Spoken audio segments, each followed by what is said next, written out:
South. We've been to the community where armed soldiers have mounted checkpoints and with many residents fleeing. The leader didn't ask our president to find out what am I doing? Am I a criminal or what? I came here on my own. They didn't ask. What they do is that they keep on beating me. And with $100 million legacy debt and limited opportunities, President Akufo-Addo is still optimistic the cocoa processing company can turn around its fortunes. I'm really encouraged by the reports that I have been receiving consistently of the big efforts, the courageous efforts you're making to confront the past and yet build a successful future. Tonight we bring you the state of affairs at CPC as President Akufo-Addo continues with his familiarization tour of state institutions ahead. Former President Mahama promises to set aside $2 billion a year over 5 years solely for infrastructural development across the country if re-elected. There will be a big push. I shall say $2 billion every year for 5 years.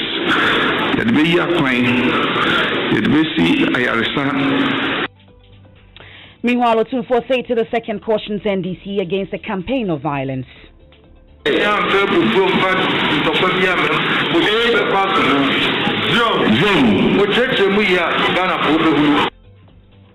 And in business, Bank of Ghana issues new guidelines on loan classification for customers as a result of COVID-19. And in our continuing series of tracking infrastructural projects undertaken by government, we'll take you to the Oti region where a bridge at Aka quarters in the Jasikan district captured as ongoing project does not exist.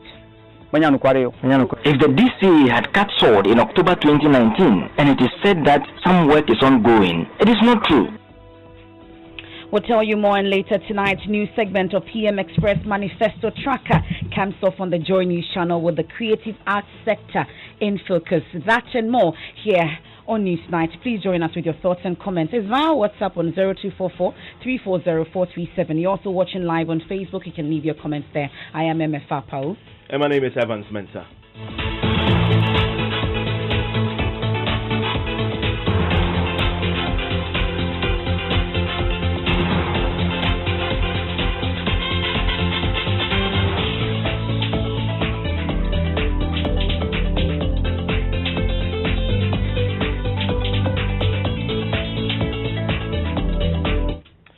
Well, two of their colleagues were brutally assaulted, and today several armed soldiers have evaded the town of Domefase in Gasouth municipality, rounding up suspects and manning checkpoints. The community have been deserted as hundreds of residents, mainly the youthful population, have fled.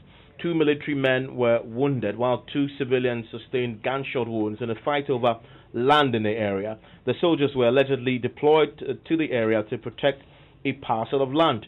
The Imponiahini of Achim Apedra is claiming ownership of this particular land, which is now subject to some heated controversy.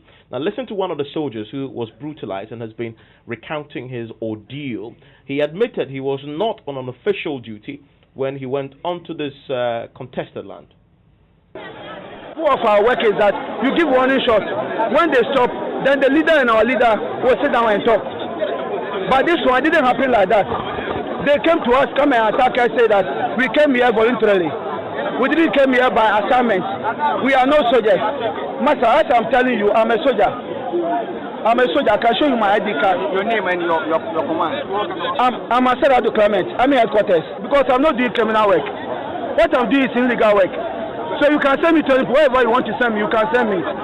My major concern is that the people didn't ask anything. The leader didn't ask our president to find out what am I doing. Am I a criminal or what? I came here on my own. They didn't ask. What they do is that they keep on beating me. Meanwhile, the leader came there and we informed him that we are not criminals. We didn't come there illegal. So if you have anything, exercise patience, lead us to the chief or wherever you lead us, then you continue. But they met us on the way and started beating us. Me, as you are beating me, I've not done anything wrong. So why is it? Why the Bonahino was there. He was there with the chief at the town. No, I mean right now, where is he? What I'm saying is that the moment you see the mob coming, he ran away. He and the other man there, what's the name? Jassy. He and Jassy, all of them leave. I don't know where they passed.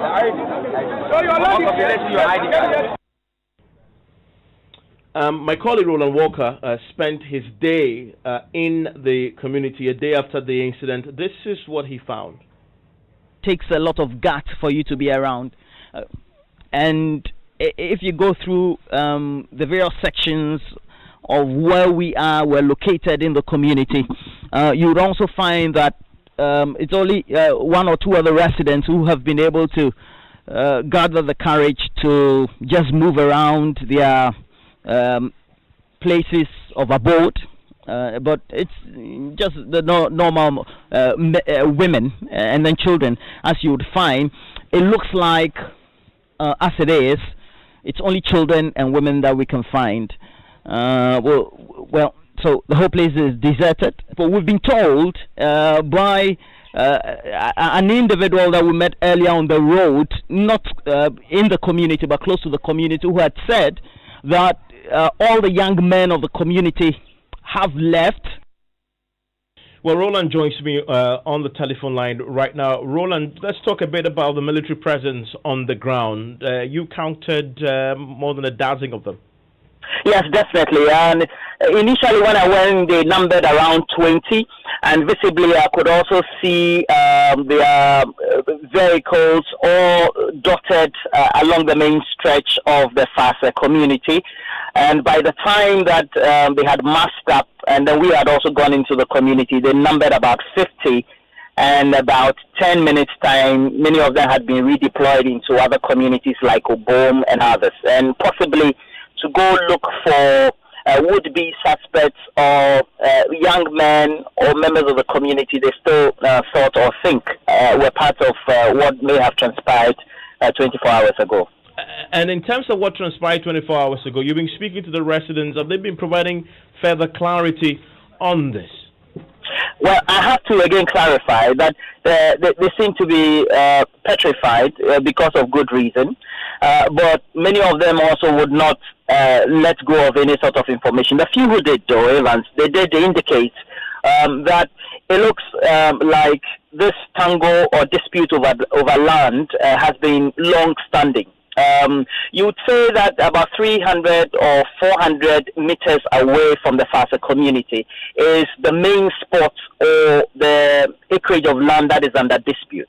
And it's this piece of land, even though it's more than just a piece of land, is the one that they claim is theirs. That is the FASA community and the other ones like Obom and smaller villages who are laying claim to that land, which they say should be given to them. But we also do know that the Achim chief is the one who currently says he owns the land. Indeed, there was some grading of the land that was taking place at the time that the incident happened, Evan.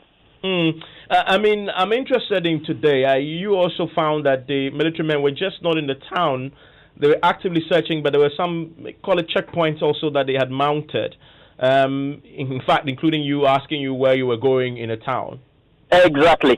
Even though I was allowed to go about my normal business, when I was about branching off to the main incident point or the venue where the incident may have transpired, they did ask me where I wanted to go, in which direction I was heading, and so I told them, and because of their presence, I asked whether I was obliged to go ahead, and they said, well, they would not stop me, but they are here on orders from above. And I saw your videos, some of the interviews you attempted to do with the residents. There's this particular woman who was so petrified. He was locking herself up in her room just when she saw you. She saw you approaching. It just tells a story about, I mean, the tension in the town currently, in spite of the fact that people have fled. Yeah, exactly, and it's a very seized situation. So, in terms of that seizure or the atmosphere that is gripping the community, it's also been fueled by the news that they may have heard earlier about how the presence of the military could be reinforced with more personnel.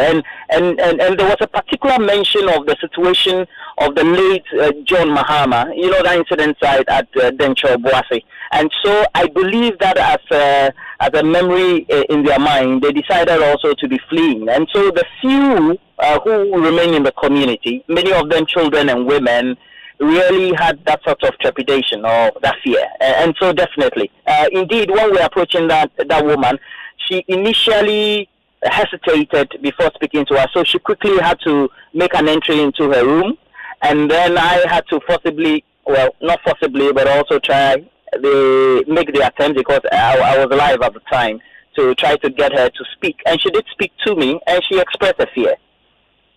And I'm pretty sure you were referring earlier there to Major Mahama, who was lynched.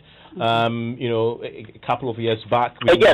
Yes. At Denture Boise. Exactly. There. I mean, but thank you very much, Roland, with that job there in the South community of Farse.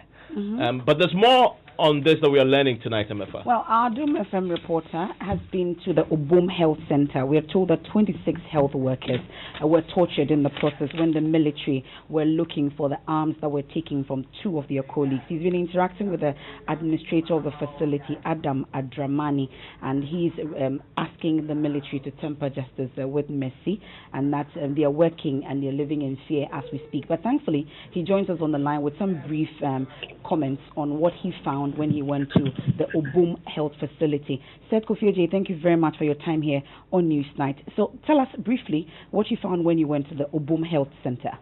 According to the administrator, he was saying that majority of the workers are staying within the town. I mean, they are staying within the township. So when the military men came, they made the soup around 2 a.m. So they couldn't identify whether you are a health worker or a teacher, or they started, beating and assaulting people. So in the process, 26 of his workers were arrested, and majority of them were beaten up, and even 2 of them went unconscious, and they have been sent to Amasaman Government Hospital for treatment, and a lot of them are living in this. And as I'm speaking to you now, some of them are refusing to even work as of today. Up to now, majority of the military officers are still in the town, and they have arrested everybody, including from children to mother to everybody. They have arrested everybody in the community. So if you go to the community and the health center, health workers are refusing to even to work because they are living in fear. And we are told that one of the guns that was retrieved from the 2 military men has been found. Yes, according to a source within the military officer, he said that they have found one of the guns, and another one is with one of the chiefs, because one of the guys have left the gun to one of the chiefs. So the military officers are proceeding to where the chief is to retrieve the gun. But for now, they have retrieved one of the guns. Thank you very much. That's the Seth Kofi is with our sister station at Doom FM. And I have been speaking to the Greater Accra Police on this. They tell me that all day they've been trying to get additional information from the military. And they say the military sent in the military police to the area, but they haven't received any communication or feedback yet from the military. So because this should be a police investigation. And we've tried reaching the military. Absolutely, as well, we've tried reaching the whole day. And since last night, actually. In fact, so the last 24 hours, the military have been absolutely quiet on this particular incident. Although we all know from all what the reporters are telling us is unfolding, the police themselves say they have very little information on this, and so they are not speaking on this yet, and that military is completely in control of the situation there. The information apparently is not being shared with the police also on this, but we're waiting to see if the statement will come out on this on the back of all that is being reported tonight from that community in the south. Now, the cocoa processing company faces severe financial challenges and limited opportunities, but despite the gloom and uncertainties, President Akufo-Addo is still optimistic the company can turn around its fortunes. Established 57 years ago, the cocoa products factory has witnessed years of declined fortunes, primarily due to mismanagement. Indeed, its debt portfolio rises by the day, with a legacy debt of over $100 million. But it appears there's some light at the end of this tunnel as the new management work to turn around the depressing state of the CPC. Today, President Akufo-Addo paid a visit to the factory as part of his familiarization tour of state institutions. I was quite impressed with work done so far to revitalize the CPC. Presidential correspondent Elton Brobe travel with the president and joins us in the studio with more. Tell us about this cocoa processing company and its current state that we're hearing pretty dire. So, Evan, CPC, what they do is that they process cocoa beans into cocoa butter, cocoa cake, cocoa powder under the potent brand. So there are names like Golden Tree Chocolates and the like. So that's what they do. Now remember that in 2017, this company was delisted from the Ghana Stock Exchange for their because of their failure to present the annual audited accounts and also failing to hold annual general meetings. So according to the board chair of the company, the current legacy debt is over $100 million. What they are trying to do is to get government to support them. Let's listen to him as he brings some light to this particular matter. The board chair is Mr. Kwaku Osuba. To help achieve your set policy objectives. Unfortunately, however, Your Excellency, Cocoa Processing Company has been badly managed in the past. And we are currently battling with a huge legacy debt of more than $100 million since we assumed office. But this is not the time to complain, because we believe that you put us here to bring the transformation that you expect. So we are all ready, and we are facing up to the challenge as much as we can. Since coming into office, Your Excellency, as a board and management, we have embarked on a number of policy interventions, all aimed at turning around CPC. And some of the interventions, as we can see, are already yielding positive results. And we are grateful, Your Excellency, for your government support in this regard. The Honorable Minister of Food and Agriculture, Dr. Efune Akuto, has been very supportive in all our efforts so far. Now, Elton, the management they've also been telling us what you're doing to turn the fortunes of the company around. So since 2017, they've been in office. Now, according to the managing director, Nana Ajirim Boatem, although 2019 and 20 season has been hit with COVID-19 pandemic, their sales on some of their confectioneries out of June 2020 was up by 13%, which means that people have started patronizing their products. They've also received some 16 million Ghana cedi stimulus package from the Trade Ministry. However, they have serious challenges. Even as they go through all these financial constraints, the company is paying $560,000 every month on electricity and water alone. They want government to come in and support them because they see the potential ahead, but with the financial injection, they think that they'll be able to weather the storm. The cocoa, that is what is putting us and building the minute. Through your support, the sector minister, you assisted us with this school feeding program. So as we speak, CPC is the institution that is championing the president's cause of the free drinking chocolate to the tertiary.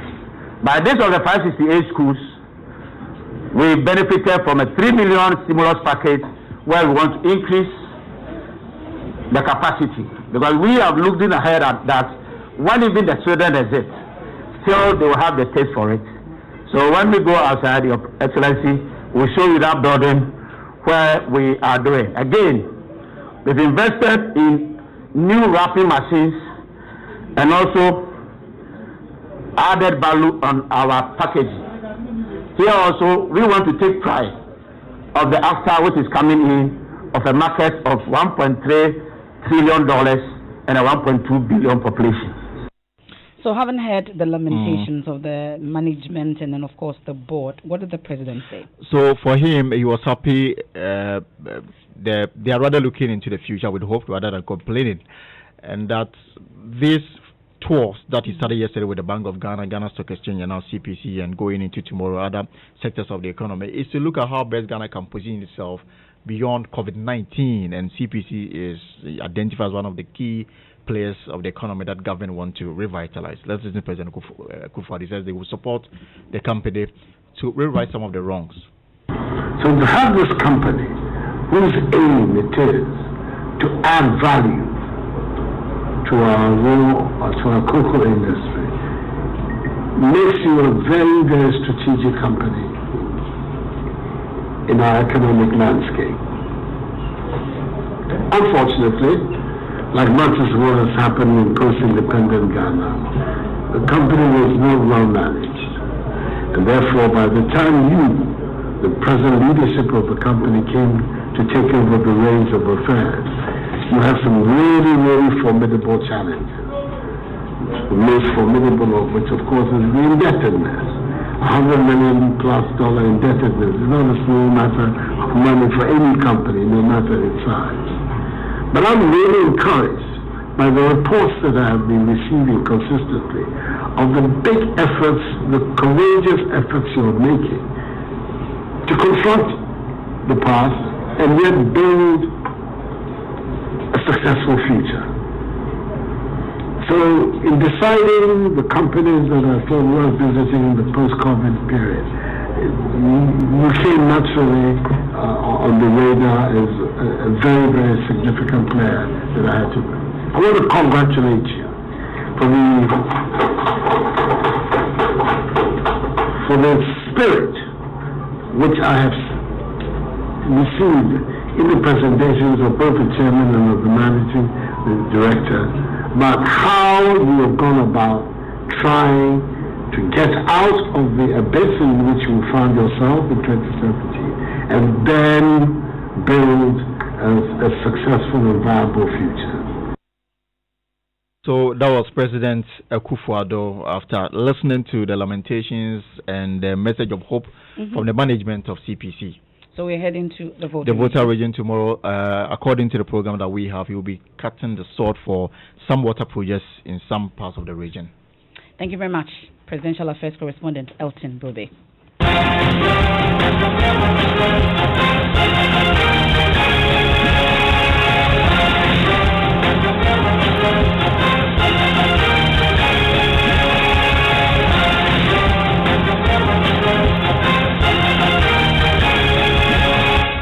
And tonight we're hearing from the NDC flag bearer, John Mahama, who is promising that his next administration, if he wins the elections, will devote $2 billion every year solely for infrastructure development across the country. Now, the program dubbed the Big Push will span a period of 5 years and would involve the construction of roads, hospitals, schools, and the provision of water and electricity to deprived communities. Well, he has been singling out a few projects that, of course, will link Accra and Kumasi, including, he says, the dualization of the Accra to Kumasi road. He made these remarks at the Mensah Palace when he led a delegation to officially introduce his running mate to the Asante Heno Tune for 32 the second. Project I have 10 billion big push because Oshe Ghana send here for now.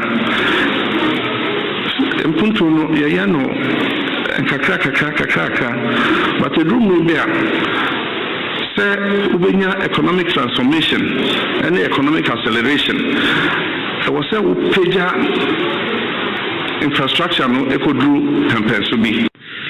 We are coming up with a policy to advance our infrastructure development. It's the Big Push. This will facilitate economic transformation. Netimia ayam faswama. And there will be a friend of the Big Push. I shall say $2 billion every year for 5 years. That be your coin, that be see Ayarisa, the be schools, send a bear, your money now, a benya school, Nibiako. The battery light, ama mundi light. Yet to see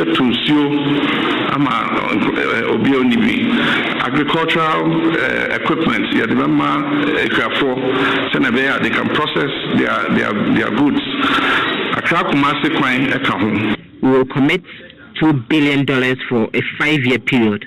We will use it for road projects, build hospitals and schools. We will also make provision for farmers and supply water and electricity to deprived communities. And maybe what says in Quincy, if you say a single carriageway, how can we are seeing now? Single carriageway, just a grassy and echo. And today we are overtaken, not cast me, not copy, nipa 30 years. Now 21st century, Ghana say you use single carriageway there and send fata nti e pese another lane say na ya wo Kumasi a mu nyina munam lane back. The road project will essentially deal with road accidents, so it will dualize the Accra Kumasi road. And no Emma class menu and Kopimsa and Manipa and Shiromokwan. Well, it's also been promising that his administration will streamline the mining sector for the benefit of all, accusing government of deliberately revoking mining lease of persons deemed to have ties with the opposition NDC. Small scale mining, Ejumano, and Crofo, Etiesika, Eji concessions. I'm not quite so. Minerals Commission and the I'm mindful for buy. My just concessions here free. Send it. And that's the former president there talking about accusing government of taking mining concessions from individuals that they deem to be ties and affiliations with the NDC. I want to take you live now to the Ashanti Regional Capital, where my colleague Nana Yaujima is standing by, has been to the Mensah Palace today. Nana, what has the Asante Hene himself been saying as part of this courtesy call he received from John Mahama, who introduces running mate to him? So the Asante Hene Otunfo Osei-Tutu was happy to host the former president and also his running mate, that's Professor Jane Nana Opoku Ajiman, in his palace, that's the Mensah Palace. And the Asante Hene speaking to both of them. First, he spoke to the former president, John Mahama, directly, and he asked him whether he's been able to do an introspection in his previous government, as he advised him when he visited him after being confirmed as flag bearer for the NDC. Asante asked him that, and Asante wants him to go ahead and tell Ghanaians the mistakes he did then, and also tell them how he intends to correct all these mistakes when he's voted for to become the next president of the country. Asante also advised the former president to conduct his campaign in a peaceful manner and tell Ghanaians what exactly he wants to do for the country.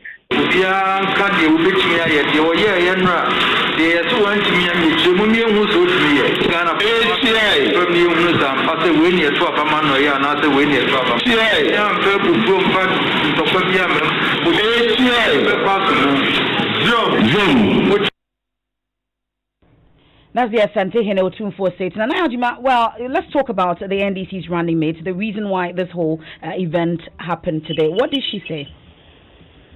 She didn't say much. All that she said was that this is to introduce herself to the Asante Hene, who she already knows. But now she's coming to the Asante Hene in a different capacity, and also asked for the Asante Hene's blessings as he joins the former president, John Mahama, to win power for the NDC.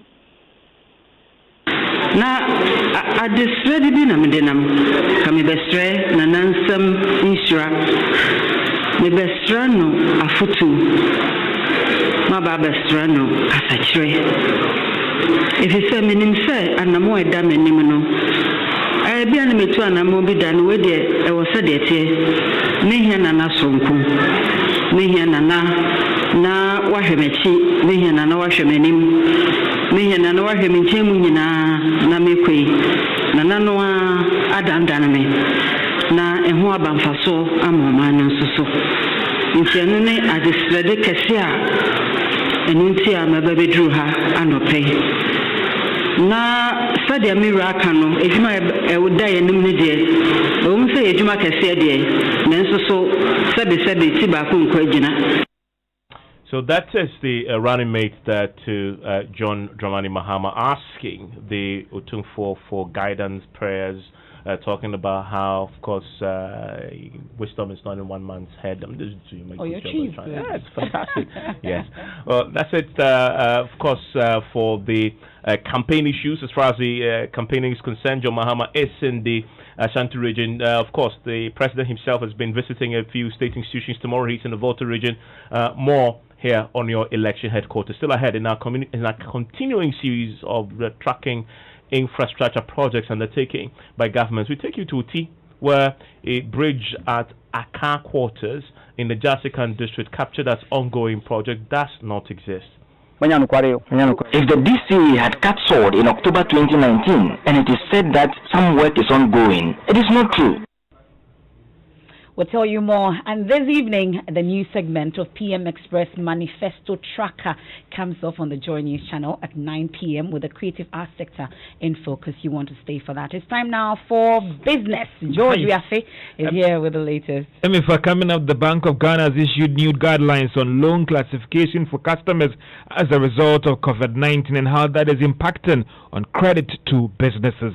And aviation ministers to ascertain the country's preparedness ahead of September 1 potential reopening of the airport after expecting some facilities to be getting you more details on that one. The business news on Newsnight is brought to you by MTN Business. Welcome to the new world of business. Kingdom Books and Stationery, your number one-stop shop for all your office essentials. And First National Bank, we are the bank that understands your business. First National Bank, how can we help you? Hello, my neighbors. You doing? How you doing? Augusta Bo. Hello, my neighbors. Augusta Bo. Momo Manta Vedru. Hey, hello, my neighbor. Hey, hello, my neighbor. Hey, Momo. Hello, my neighbor. August is here and Momo Month is back and bigger than ever. From now to the end of September, you stand a chance to win up to 10K Ghana Cedis cash just by paying with Momo QR code or merchant ID when you shop to accumulate reward points. And you could be one of the 2,000 winners this Momo month. Winners will be rewarded in August and September, so keep checking your points by simply dialing *120# and be on your way to a sweet reward for shopping safe and using Momo. Just Momo it. We did for you everywhere you go.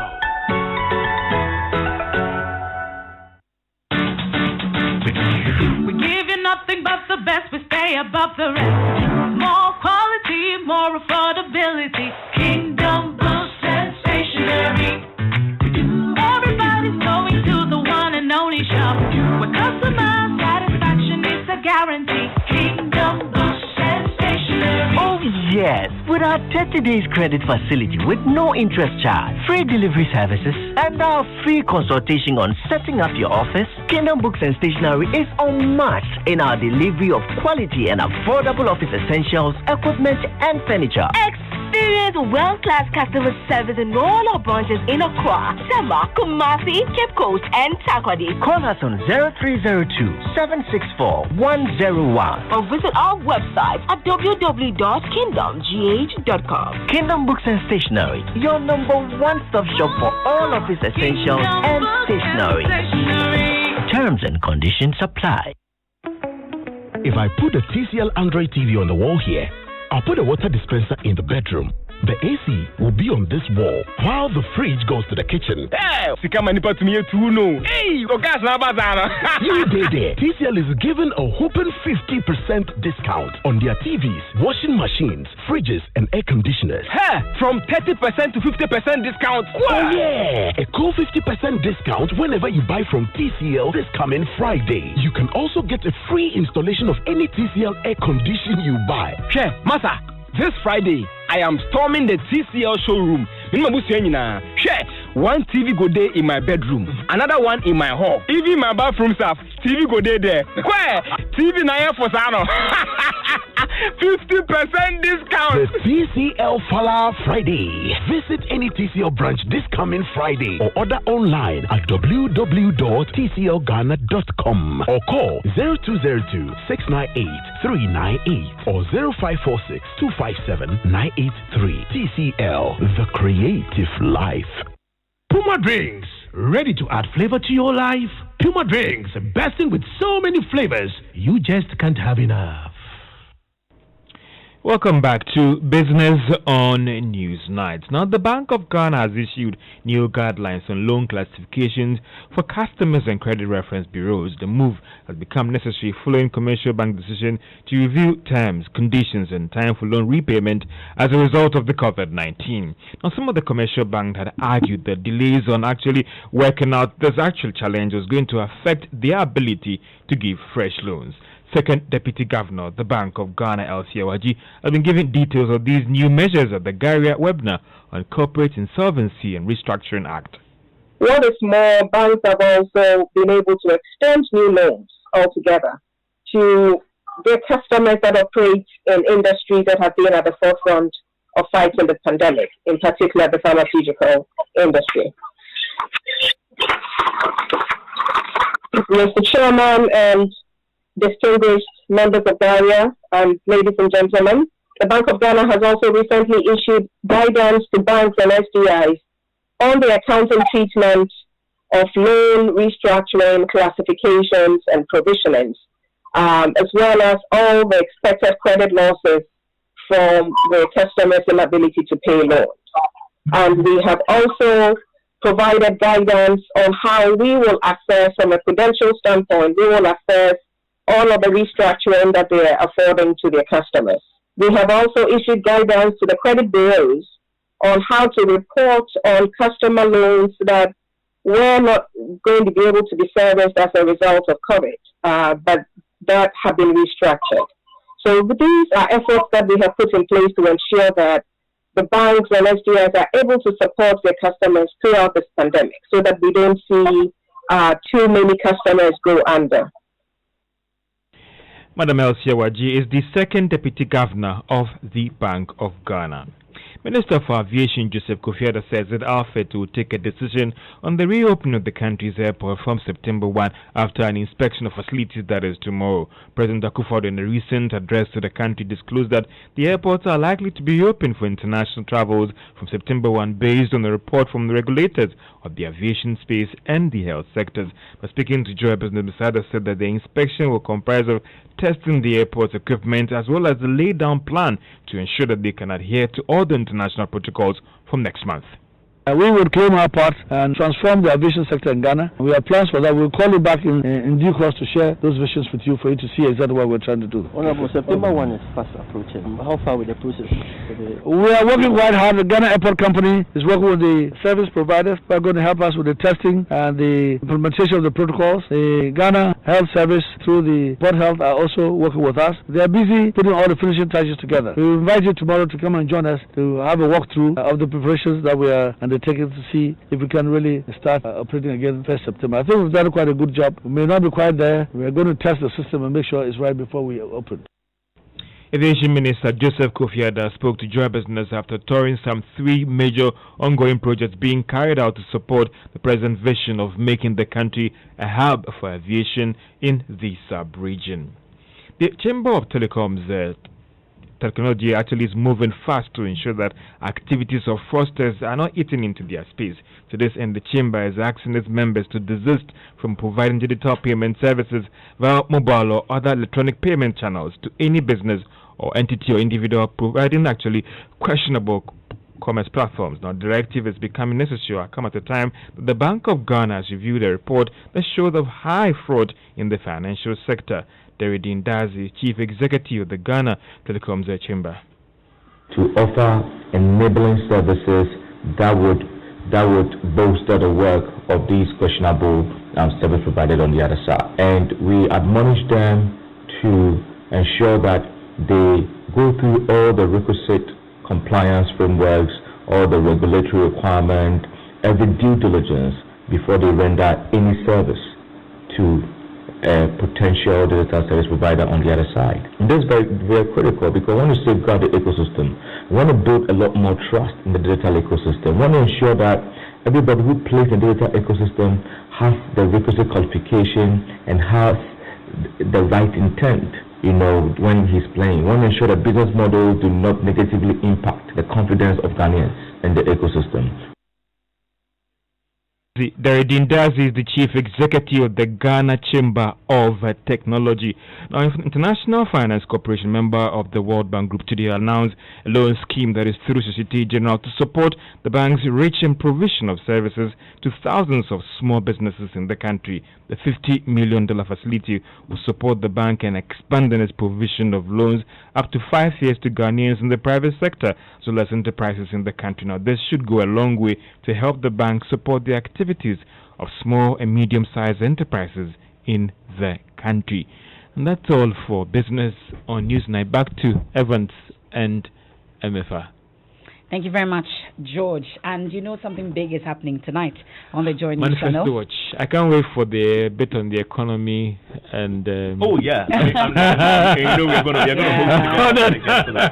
It'll be interesting to see, you know, because it looks like last election March was actually on the economy as well. I don't know whether myself and you will be doing a series on that when we get to the economy bit, analyzing and breaking. But today you're doing arts. Yesterday we're doing the creative arts, and George Quay is going to be co-hosting with me. We're having some crack panelists as well who've done it and been there. Marco Fukumante, Rex Suma, and of course entertainment critic. But we're going to start by breaking that manifesto promise on creative arts down blow by blow. Looking at 2016 World Promise, 2020 World Promise, what has been done, whether it actually reflects what the creative art people actually need. Okay, the contribution of creative art. To hear about the recording studio. I mean, so that is key. I mean, so that once you finish watching, you can make your own, come to any conclusions whether these promises that are put in there is something that is workable, feasible, viable, etc. And that's at 9 p.m. And ahead of that, we continue to track the project captured on the delivery portal. Our checks at 120 housing units are said to be under construction in the Talensi district has reviewed work has stalled for months.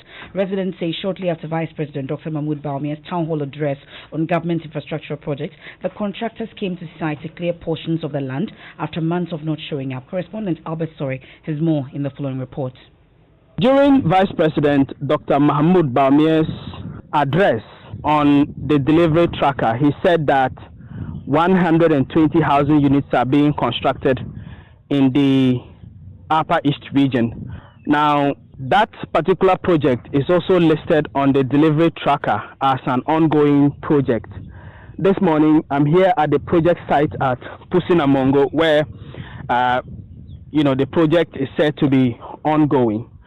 What we have found is that there is a signboard indicating the name of the project, which is the Rock Estate, and you will find that except for clearing of the land, some trees were here which have been cut down. There's also been some bulldozing of the area, but apart from that, nothing has been done. It should be Thursday that they came to do this thing.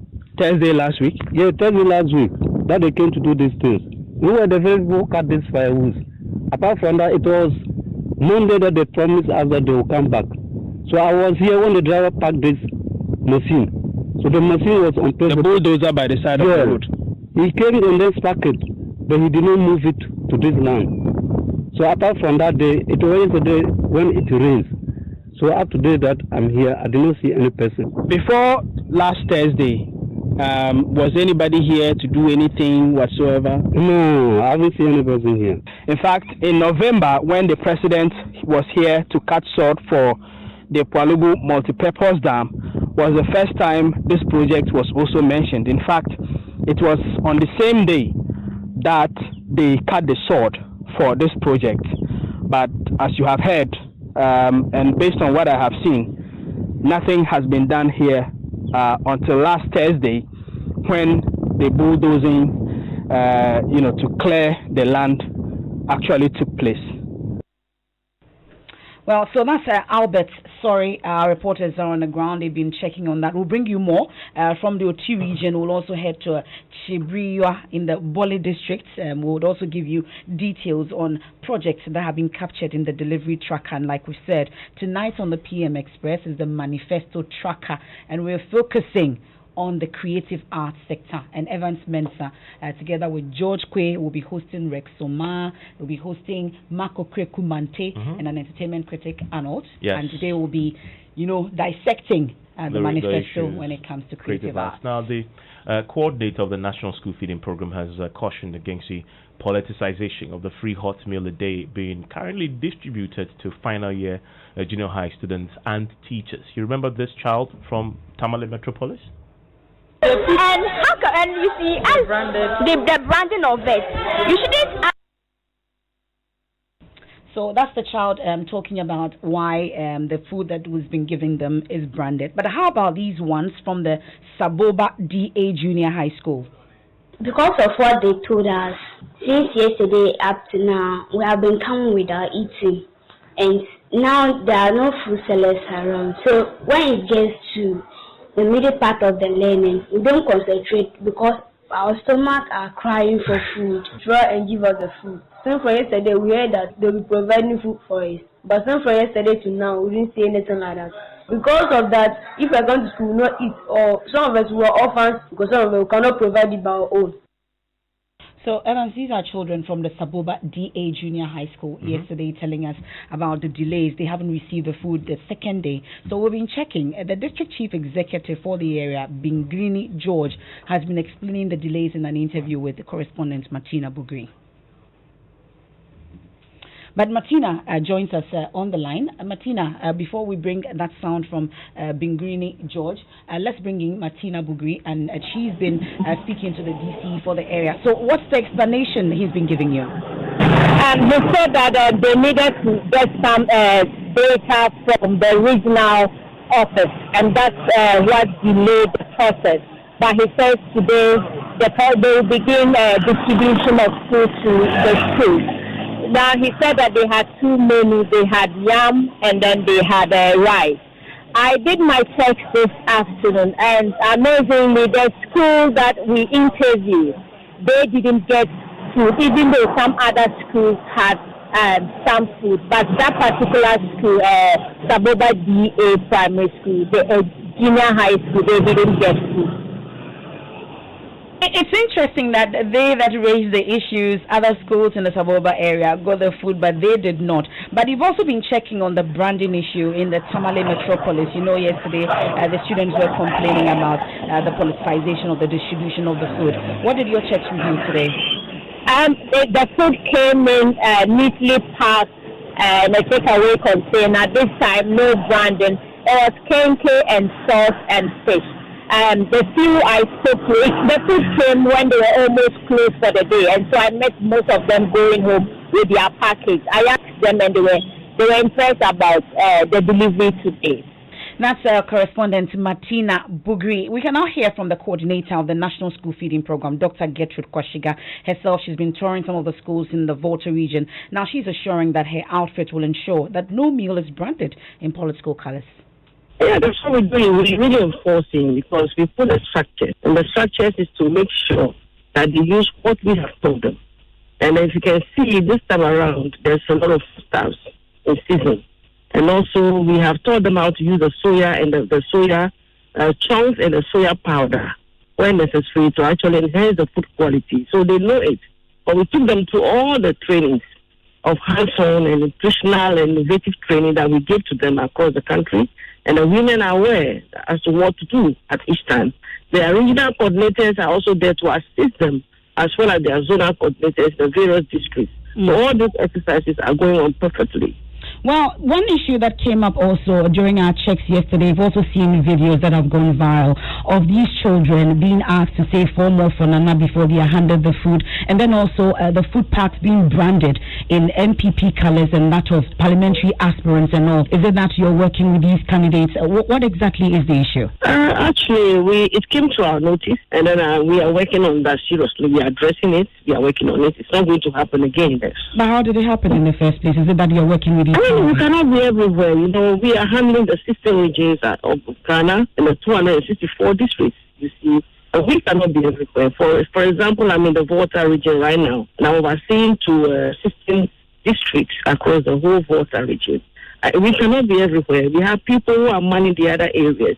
And some of our women, they get so, I don't know how to put it. Either they are trying to be a bit overdoing, you see, and that is not accepted. We don't go by that. Our system does not go by that. We are feeding children of God, and as we do, and we continue to do that, we know what entails. We are grooming a society for tomorrow. And so the president's action of social intervention that is given to these children is so passionate and so holistic. And I don't think that will be accepted by anybody, not even him himself. No. So that's the coordinator of the National School Feeding Program, Dr. Gertrude Kwashiga. Let's go to the Upper West region now, where villagers in Duo can now heave a sigh of relief after years of competing with cattle for drinking water. The community of over 500 people is one of 20 that Promasidor Ghana Limited, producers of cowbell, is supporting with the borehole as part of the Joy News Safe Water project. Here's my colleague, Justice Bedu. Scenes of cows sharing water with human beings is a common sight in many parts of Ghana, especially in the north. Once upon a time, the villagers of Dewo used to share theirs with these animals. As you may get up in the morning, you have to walk about 300 meters, 50 meters, 70 meters before you access water. Surely, your productivity will go down.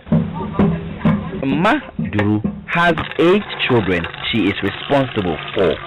She also has other children in the house that she takes care of. With no water, that is a tough job. When we were not having the borehole, we used to share the stream with the cattle. In February this year, Promasidor Ghana Limited, producers of cowbell, found the story of Dewo, and as part of its 20-year celebration, decided to build this borehole here. Cowbell has come to do a lot for the communities, and they are really happy. If you go there the way right now, when they are fetching the water, they are fetching the water with smiles. They take good care of it. Now, when the women are washing, they would easily have water to do the washing. And we say thank you to Promasidor for making that happen. So listening to News 97 Joy 99.7 FM. Now, findings of a new survey by the Alliance for Women in Media Africa revealed only 1% of women working in media make executive decisions. Now, the study also highlighted the lack of career progression for women in the media space. Now, more than 300 women made up of media owners, practitioners and regulators were surveyed aged between 18 to 39. Listen. So he went into media organizations in Ghana. Who is sitting at the power brokering table? Who is making the decisions that affect the men and the women practicing in the media industry? We find that if you look at people at the executive head position, so people doing governance type work, chief executive officer type of people, board chair kind of people, of the 380, we only have 1% in that role. It gives you a very nice picture of where the women exist in the media industry. Certainly not at the top. A lot of them are concentrated in the middle though, so they're doing middle management roles or they are senior reporters and those kind of roles. But if you're looking at the people who actually sit in the boardroom and make the decisions that come and affect the lives of both the men and women in the media, it appears that the women are not particularly at that stage. But you make executive decisions. Do I? Oh yes, you make executive decisions. I could do more. You make executive decisions in the more. newsroom. In fact, you are okay. I deserve more. No, don't I? You bully all of us. you bully all of us. I mean, all the guys in the newsroom in the studio right now are testifying that you do. So, but you're definitely not part of the that percentage, 1%. But I took part in the survey too. But it's interesting. Are you one of those who said you don't take executive decisions? Yes. Really? But you see, there are other portions also. The women were divided. The survey results were divided on the issue about equality. Equality in what? In terms of pay and all that. Yes. You're going there. When it comes to pay, goodness me. You're going there. I want everyone to hear. Should I say it? You're still listening to News Night here on Joy 99.7 FM. We'll go on to some other stories. Okada is a reality. It has come to stay. You can't stop it. And so I have suggested, and I say when we come into office, we'll legalize Okada, but we'll regulate it.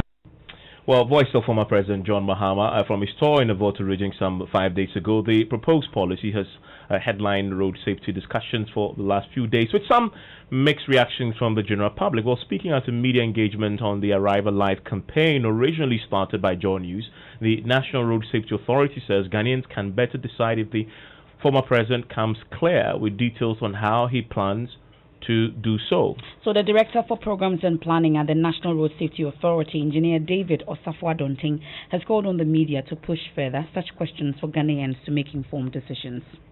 We said that you will carry out appropriate recordings of individuals, groups or organizations, as well as incidents and events to support discussions or deliberations on road safety. So, for example, as the former president said this Okada matter, somebody should carry a camera on the shoulder and it's acceptable. Please, can you substantiate or can you give us more details how you want to regulate?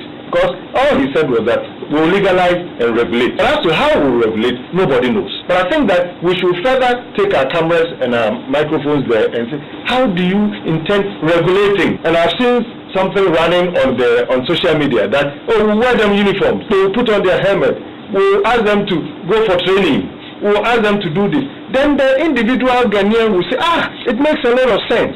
Or it doesn't, depending on the details that they are going to give. It is you and I that should provide the public. Otherwise, somebody, but you haven't listened to the details. Maybe there is something in there that could help. Well, Executive Director for the National Road Safety Commission, May Obriyebo, expressed worry over the increasing number of road accidents, especially after lifting of the lockdown restrictions. Most of these, according to her, involved motorbikes. We had some reduction, I must be frank, and it was very good. But it was during the COVID, when there was lockdown, etc. But as soon as it was lifted, we have seen rise in crashes, and it's pointing most of the time to the motorcyclists. So that is why we want to do, part of this campaign is to target these specific areas. And we hope that with the rise that we are seeing now, from September to December, if we are able to do the campaign very well, we may see some kind of reduction. We are going to have elections this year, and the trend had been that you see rises during election years. That is the account version of it. Joy News has been there for us always, and I think this is the time we are going to have a better relationship with Joy News, so that all the messages that we have, you can send it out for us. So thank you, Joy News, for all the help you've given to the National Road Safety Authority. And that's May Obriyebo. She's the Executive Director of the National Road Safety Authority. And our road safety tip for tonight: you have to maintain at least a 3-second following distance. I do far more than 3 seconds. I mean, my thinking is because of the reaction time. If somebody crosses, you happened today, I broke my glass, but because of the distance.